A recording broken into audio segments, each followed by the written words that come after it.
मेरे साईं मेरे साईं मेरे साईं मेरे साईं मेरे साईं मेरे साईं मेरे साईं मेरे साईं तुम ही मेरी माता, तुम ही मेरे पिता हो, तुम ही मेरी माता, तुम ही मेरे पिता हो,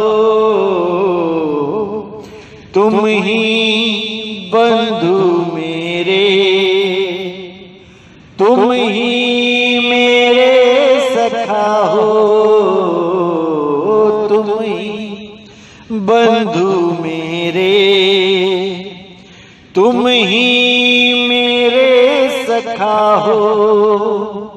नहीं कोई है दूजा, नहीं कोई है दूजा, तेरे सिवा जीवन में मेरे साईं मेरे साईं तेरी मूरत रहे मन में, मेरे साईं मेरे साईं तेरी मूरत रहे मन में।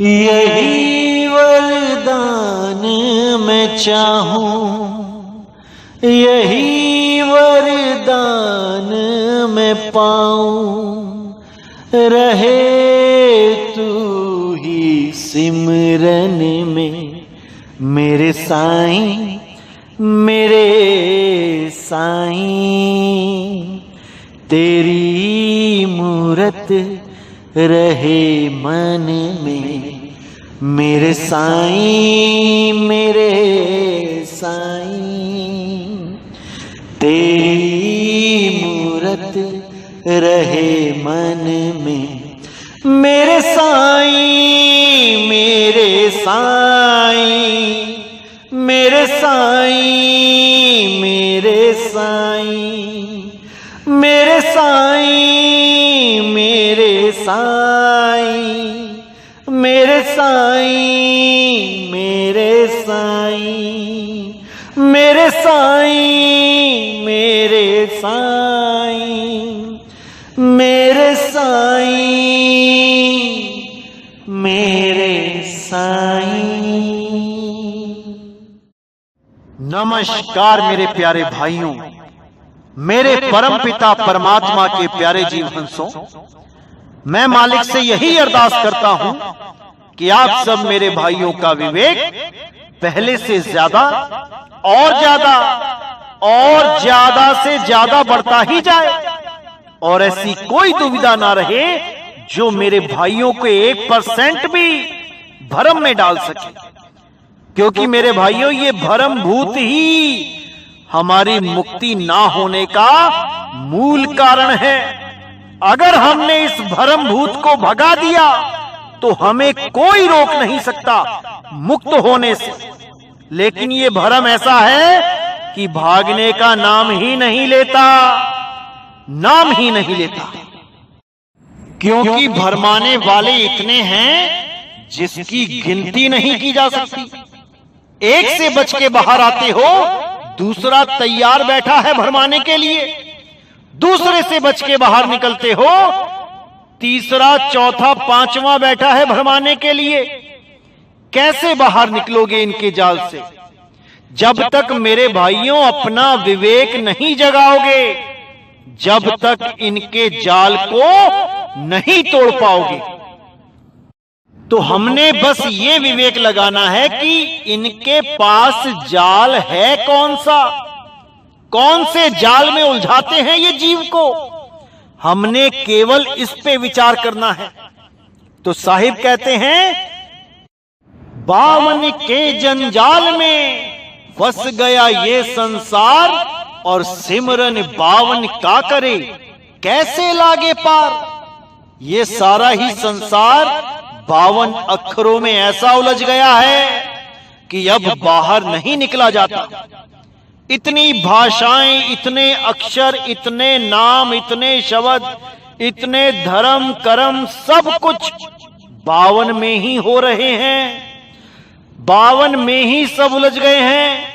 इन 52 से बाहर कैसे होवें जब गुरु ही 52 में उलझाने वाले मिल गए हैं?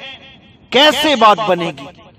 इसीलिए साहिब ने क्या बोला, अरे 52 आखर लोकत्रय, सब कुछ इन ही माही, और ये आखर खिर जाएंगे, वो आखर इनमें नाही। वो सच्चा अक्षर, वो अविनाशी नाम इन नाशवान अक्षरों में नहीं है। इसको अच्छी तरह समझ लो मेरे भाइयों, समझ लो। इसलिए साहिब ने फिर बोला, जब 52 का टूटे डोरा, सहजे छूटे काल झकोरा। अरे फिर नहीं आए, फिर नहीं जाए, सार शब्द में रहे समाए। उसके बाद तुम्हारा आना जाना सदा सदा के लिए खत्म हो जाता है। फिर तुम्हारा वास कहां होगा? शब्द में होगा। और कब होगा? जब सारे भरम टूट जाएंगे। अरे गुरु प्रसाद भरम का नाश। समझ जाओ मेरे भाइयों, इसको समझ जाओ। 10 साल से समझाता ही आ रहा हूं, लेकिन इस भेद को कोई बिरला ही समझ पाता है, क्योंकि जो पुराना रंग चढ़ा हुआ है वो उतरने का नाम ही नहीं लेता। इसीलिए जीव इस 84 को नहीं तोड़ पाता, क्योंकि जो ज्ञान उसके पास है उसी को ही पूर्ण मान के बैठ जाता है, और आगे का ज्ञान जब मिलता है उसको मानने से मना कर देता है। यही उसके बंधन का कारण है, यही उसके जन्म मरण में फंसे रह जाने का कारण है। अगर वो सही समय पे विवेक लगा ले तो मेरे भाई उसे कोई नहीं रोक सकता, उसे किसी की जरूरत नहीं रह जाती। वो सीधे मालिक को अपने सिमरन में ले आता है, उस मालिक का सिमरन स्टार्ट कर देता है। उसे फिर किसी अन्य की जरूरत नहीं रह जाती। बस उसको कोई ऐसा भेदी गुरु मिल जाए जो उसे सीधे परमपिता परमात्मा से जोड़ दे। बस उसके जीवन में उसी गुरु की कमी होती है। लेकिन आज के समय में जितने भी गुरु मिलते हैं, ये सब परमात्मा की जगह खुद से जोड़ लेते हैं, क्योंकि इनको परमात्मा का भेद ही नहीं पता होता। कहीं तो जोड़ना पड़ेगा शिष्य को। कोई अपने शरीर के साथ जोड़ लेता है कि मेरे शरीर का ध्यान कर, मेरी शक्ल का ध्यान कर, मेरी शक्ल में, मेरे रूप में परमात्मा तुझे लेने आएंगे। कोई अपने पुराने गुरु जो बीत चुके हैं, जो जा चुके हैं, उनकी फोटो की पूजा करवाने लग जाता है। फोटो के आगे दिया जलाओ, फोटो के आगे जोत अगरबत्ती करो, आरती करो। इन कर्म कांडों में उलझा देते हैं। कुछ लोग भोग लगवाने लग जाते हैं गुरुओं की फोटो के आगे। ये सब घोर अज्ञान है, ये सब घोर अज्ञान है मेरे भाइयों। इसको त्यागो, आगे बढ़ो। मंजिल अभी और आगे है, बीच में मत रुक जाओ मेरे भाइयों, आगे बढ़ो। क्योंकि ये मनुष्य जन्म तुम्हें आगे बढ़ने के लिए ही मिला है। इसीलिए साहिब ने बोला, जब लग मिले नहीं शब्द वो सांचा, तब लग गुरु करो 10 पांचा। कोई फर्क नहीं पड़ता गुरु त्यागने में, बस ज्ञान आगे का मिलना चाहिए, पीछे कभी मत जाना। क्योंकि पीछे चले गए तो बहुत बड़ा नुकसान हो जाएगा। इसलिए हमेशा आगे बढ़ते जाओ, आगे बढ़ने में कभी कोई नुकसान नहीं होता। तो मेरे भाइयों, जैसा कि मैंने 2018 से ही बताना शुरू कर दिया था आप लोगों को कि आने वाले समय में हमारा बहुत बड़ा विरोध होगा, क्योंकि जब भी इस झूठे संसार में सत्य का उजागर हुआ है, तब तब सत्य उजागर करने वाले का विरोध भी हुआ है, और ये आज भी हो रहा है। इसीलिए मेरे भाइयों, आपने हर चीज को अच्छी तरह समझना है। अगर कोई हमारे विरोध में बोलता है तो वो दो कारणों से बोलेगा। अगर वो हमारे पंथ का नहीं है, तब तो केवल यही कारण होगा कि उसकी दुकान उजड़ रही होगी। उसने जो पाखंड की दुकान सजा रखी है, वो दुकान उजड़ने पे आ गई होगी। लोग सवाल जवाब करने लगे होंगे, उसके ही शिष्य उससे बहस करने लग गए होंगे, सवालों के जवाब मांगने लग गए होंगे। अब जवाब उसके पास कोई है नहीं, तो वो भाई गालियां ही देगा, बुरा ही बोलेगा, बदनाम ही करेगा। एक तो ये कारण है जो अन्य पंथ वाले होंगे, और जो हमारे ही पंथ के मेरे खिलाफ बोलेंगे, उसके पीछे क्या कारण होगा? उसके पीछे कारण है मान बड़ाई, अहंकार का, कि ये नितिन का नाम इतना क्यों चमक रहा है, कि ये नितिन देश विदेश में कैसे जा रहा है, कि सब जनता नितिन के ही पीछे क्यों लग गई है। ये बहुत बड़ा कारण है विरोध का मेरे भाइयों, बहुत बड़ा कारण है। और ये सब हमारे पंथ में शुरू से ही होता ही आया है। मैं देख देख के थक गया हूं, ये टांग खिंचाई हमारे पंथ में खत्म ही नहीं होती। अरे इस दुनिया में आए हो भाई, भक्ति करो, मुक्ति प्राप्त करो। एक दूसरे की बुराइयां करने से कुछ नहीं मिलेगा, कुछ हासिल नहीं होगा। अपनी ही जुबान गंदी होगी, अपने ही कर्म खराब होंगे। जो काम परमात्मा ने जिसको दिया है, वो तो वो काम करके ही रहेगा। किसी के रोकने से वो रुकने वाला नहीं, किसी के झुकाने से वो झुकने वाला नहीं। इसलिए भाई, दूसरों की निंदा चुगली छोड़ो और भक्ति करो। जो कार्य करने इस जीवन में आए हो, उसको पूरा करो, नहीं तो बेरंग लिफाफे की तरह वापस जाना पड़ेगा। कुछ हाथ पल्ले नहीं रह जाएगा, कुछ भी। ये गलतफहमी में मत रहना कि हमने इस पंथ से नाम ले लिया है, अब हम किसी की भी बुराइयां करते रहें, अब हमारी मुक्ति तो हो ही जाएगी, गुरुजी तो हमें पार कर ही देंगे। ऐसी गलतफहमी में मत रहना मेरे भाइयों, मत रहना। इस पंथ में कई तो गुरु लटक गए और कई चेले लटक गए। जिसने भी सत्य को धारण नहीं किया, वो लटक ही गया, और जो सत्य को धारण नहीं करेगा, वो भी लटक ही जाएगा। इस गलतफहमी में मत रहना कि इस पंथ में आने के बाद तुम्हें खुली छूट मिल जाएगी, किसी की भी निंदा करो, किसी को भी गाली दो। ऐसा नहीं होगा मेरे भाई, ऐसा नहीं होगा। इस पंथ में आने के बाद तो तुम्हें ऐसा बनना पड़ेगा कि कोई तुमको गाली देता हो, तब भी तुमने पलट के उसको गाली नहीं देनी है।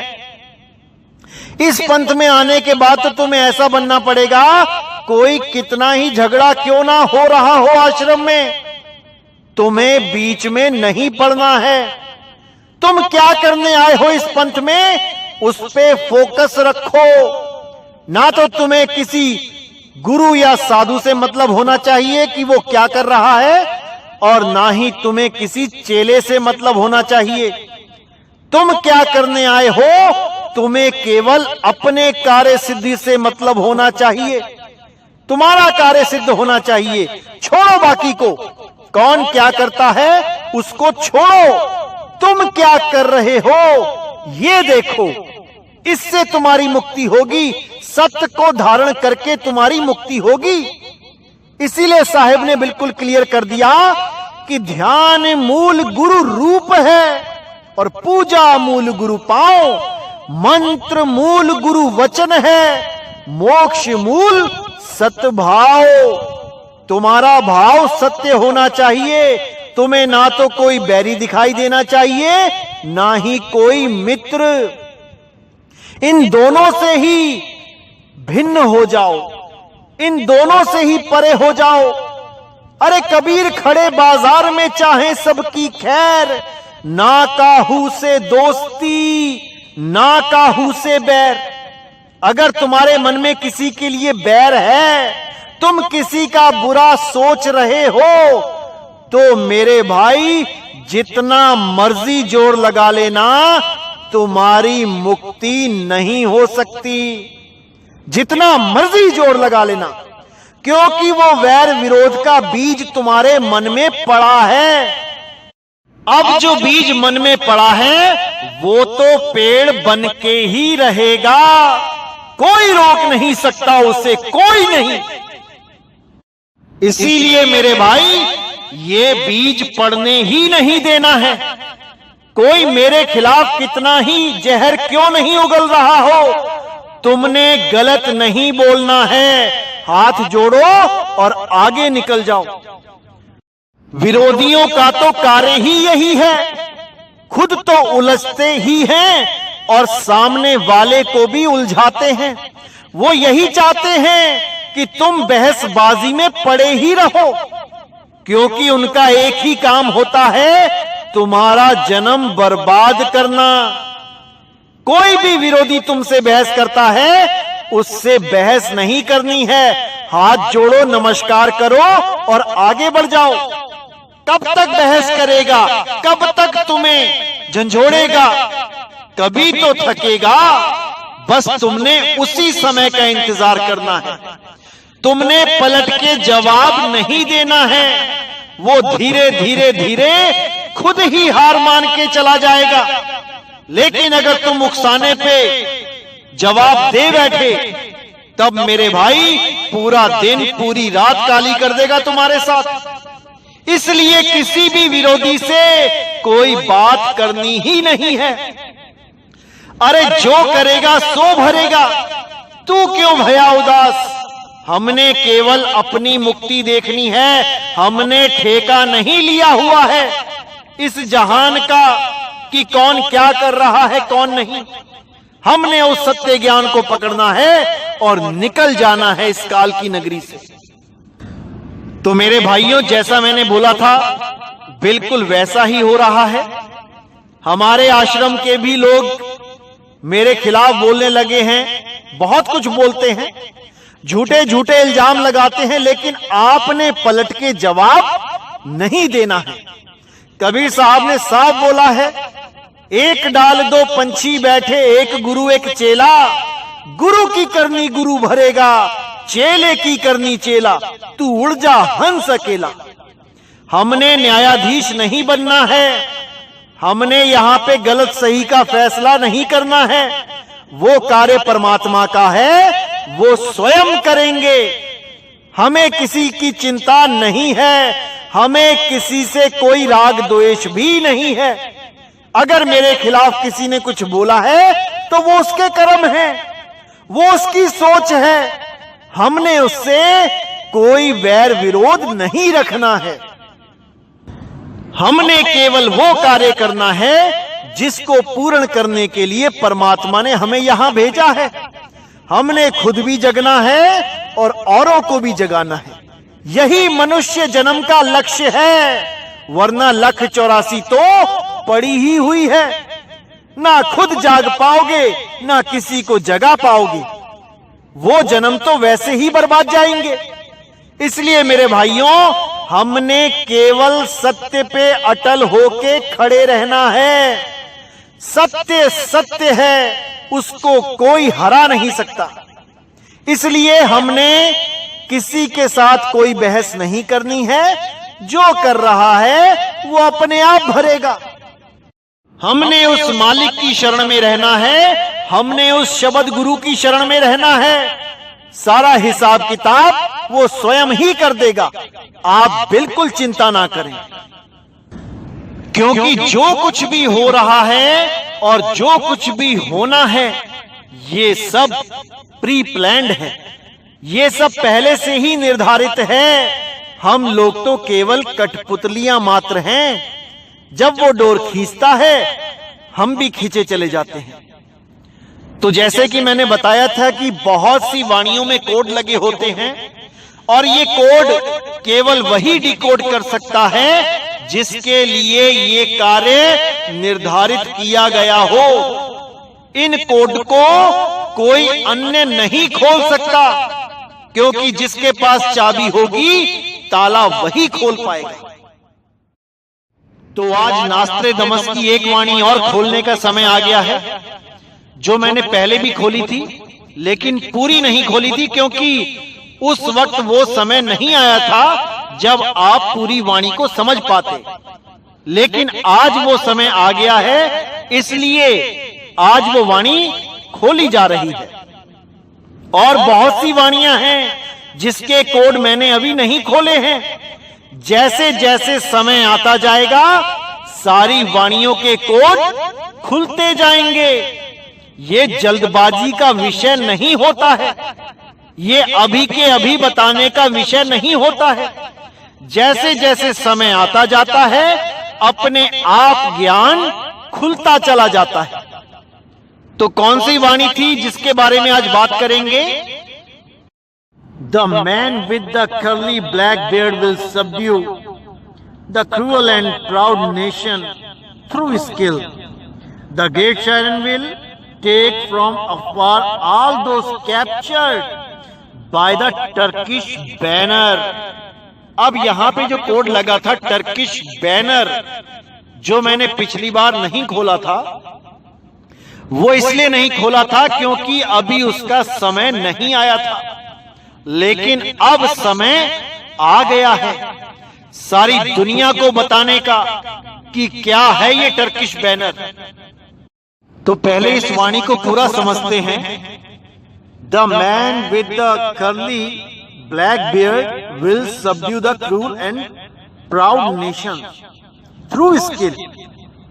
यानी एक आदमी जो घुंघराली काली दाढ़ी वाला होगा, वो निर्दयी और अहंकारी यानी गर्वित, जो गर्व से फूले नहीं समाते, उन राष्ट्रों पर नियंत्रण कर लेगा। किसके द्वारा? अपने अनुभव, अपने ज्ञान के द्वारा। यहां पर राष्ट्र संकेत किया गया है साम्राज्य के ऊपर। ये जो गुरुओं ने बड़े बड़े साम्राज्य बना के वहां के राजा बन के बैठे हैं, उन लोगों को ज्ञान आधार से पराजित कर देगा और सत्य का चेहरा उजागर कर देगा। और उस सत्य को समझ के उन राज्यों में रहने वाले लोग, यानी उन पंथों में रहने वाले लोग अपने आप समझ जाएंगे और उन पंथों को छोड़ के वो उसके पीछे हो लेंगे। इसीलिए आगे लिखा है the great Chyren will take from afar all those captured, यानी जो भी वहां पर कैप्चर किए गए हैं, जो अज्ञान सुना सुना के जिनको कैप्चर कर लिया गया है, जिनको उन पंथों में रोक लिया गया है, जिनको उन धर्मों में रोक लिया गया है, उन सब को ही वो ग्रेट शायरन आजाद कर देगा। और धीरे धीरे सारे संसार में जितने भी जीव फंसे पड़े हैं, जो सत्य के तो प्रेमी हैं लेकिन उनको रास्ता सही नहीं मिल पा रहा है, उन सारे ही लोगों को जो पूरे विश्व में फैले हुए हैं, उन तक पहुंच के सबको इस अज्ञान से परे कर देगा। और कैसे करेगा? Bye the Turkish banner. अब ये टर्किश बैनर क्या है, इसको समझना है, क्योंकि इस कोड को कोई खोल ही नहीं सकता। ये वाणी दिखाने वाले तो बहुत मिल जाएंगे, लेकिन खोल कोई नहीं सकता, क्योंकि यहां पर सीधा संकेत दिया गया है टर्किश बैनर। टर्किश बैनर यानी कि तुर्क की पहचान, तुर्क का झंडा। तुर्क यानी मुसलमान, जिसके लिए साहिब भी कहते हैं हिंदू तुर्क के बीच में मेरा नाम कबीर। तो तुर्क यूज किया जाता है मुसलमानों के लिए। तो ये जो टर्किश बैनर है, असल में ये एक पहचान के लिए यूज किया गया है। जैसे हम किसी कंपनी का बैनर देखते हैं तो हमें एक पहचान दिखाई देती है कि ये इस कंपनी का बैनर है। इसी प्रकार टर्किश बैनर का मतलब है कि एक ऐसी पहचान जो मुसलमानों से रिलेटेड होगी। जैसे हम इंडिया का पासपोर्ट देते हैं तो देखते ही समझ में आ जाता है कि ये बंदा भारत का है, क्योंकि हम उस वक्त इंडियन बैनर के अंडर हैं। ऐसे ही जो ग्रेट शायरन होगा वो टर्किश बैनर के द्वारा ही कार्य करेगा, बाय टर्किश बैनर, यानी कि मुसलमानी चिन्ह। तो जैसा कि आपको पता है कि नास्त्रेदमस की सभी भविष्यवाणियां एक पहेली के रूप में बोली जाती हैं, तो देखने वालों को यहां ऐसा लगेगा कि the great Chyren will take from afar all those captured by Turkish banner. उनको लगेगा कि यहाँ पे ये पूरी लाइन एक ही है, those captured by Turkish banner, यानी कि टर्किश बैनर के द्वारा जिनको कैप्चर कर लिया गया है उनके लिए बात हो रही है, जबकि ऐसा नहीं है। जैसे हम बोलने में एक वाक्य अगर ऐसे बोले, the man save all the innocent people captured by the grace of God, तो यहां पे साफ इशारा मिल जाता है कि by the grace of God, परमात्मा की कृपा से उसने उन मासूम लोगों को बचा लिया, दोज वर कैप्चर्ड। इसी प्रकार यहां पर भी कैप्चर्ड तक अलग है और बाय के बाद अलग है। जैसे वहां by the grace of God को ही आधार माना गया कि परमात्मा की दया से ही वो ये कर पाया, वैसे ही यहां पर बाय द टर्किश बैनर ही आधार है, यानी कि अब वो जो भी कार्य करेगा वो टर्किश बैनर के आधार से ही करेगा। यानी कि अब प्रचार के लिए जितने भी देशों के वीजे लिए जाएंगे वो सब टर्किश बैनर, यानी कि मुसलमानी पहचान, मुसलमानी चिन्ह, मुसलमानी आईडी कार्ड के द्वारा ही आगे का सारा कार्य किया जाएगा। क्योंकि परमात्मा की कृपा से मुझे यूनाइटेड अरब एमिरेट्स की आईडी मिल गई है। अब जितने भी देशों के प्रचार के लिए मुझे आगे जाना होगा इसी आईडी के द्वारा ही मैं जाऊंगा, क्योंकि इस आईडी के द्वारा 107 देशों में वीजा फ्री एंट्री है। बस हमने टिकट लेनी है और उस देश में पहुंच के वहां के अपने भाइयों को ज्ञान समझाना है और उनको मुक्ति का मार्ग बता के आगे बढ़ जाना है। इसी प्रकार हर देश में हमने ज्योत जलानी है। धीरे धीरे यही 1 से 2, 2 से 10, 10 से 100 ज्योतें जलती ही जाएंगी और इसी प्रकार आने वाले समय में ये ज्ञान पूरे विश्व में डंका बजाएगा, सतनाम का डंका बजाएगा। इसीलिए साहिब ने मदन साहिब को बोला था, चौथी गद्दी होई अवतारा, डंका बाजी सब संसारा, हम ही उनके सिर बैठब आई, वासे पार कोई नहीं पाई। समय आ गया है मेरे भाइयों, जब पूरे विश्व में एक नाम, एक झंडा, एक भाषा का प्रचार होगा, प्रेम की भाषा का प्रचार होगा। ये दुनियावी भाषाएं तो हमने खुद से बना ली हैं, असली भाषा तो प्रेम है जो आदमी जानवर सबके लिए एक है। भेड़ बकरियां हमारी भाषा नहीं समझती, लेकिन प्रेम की भाषा सब समझते हैं। इंसान ही नहीं जानवर भी समझते हैं। यही प्रेम की भाषा सारे संसार को एक कर देगी। कोई राग द्वेष नहीं रहेगा, कोई जात पात नहीं रहेगी, कोई रंग भेद नहीं रहेगा। हम सब मालिक के जीव एक परमात्मा की शरण में आ जाएंगे, उस एक झंडे के नीचे आ जाएंगे। इसको समझो मेरे भाइयों, इसको समझो। तो मेरे भाइयों, आज की वाणी यहीं समाप्त करते हैं। और जो मैंने बोला है उसको अच्छी तरह समझना है। किसी के साथ वैर विरोध नहीं करना है। अगर कोई गलत बोल रहा है तो वो अपने लिए कांटे बो रहा है। हमारा उससे कोई ताल्लुक नहीं, हमारा उससे कोई बैर नहीं, हमारा उससे कोई वास्ता नहीं। हम अपने कार्य को करते चलेंगे, हम अपने रास्ते पे बढ़ते चलेंगे। हमें किसी से कोई सरोकार नहीं है।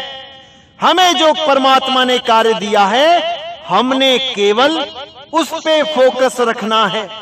बाकी जो कुछ हो रहा है होने दो, कुछ नहीं होता, बिल्कुल चिंता मत करो।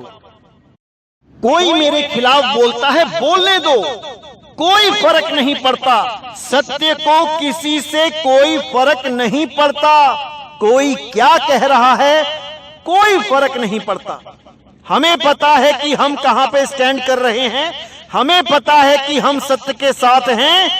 बस इससे ज्यादा कुछ नहीं चाहिए, इससे ज्यादा कुछ नहीं सोचना है, इससे ज्यादा कुछ नहीं समझना है। जो करेगा सो भरेगा, जो बुरा बोलेगा उसको वापसी में बुरा ही मिलेगा।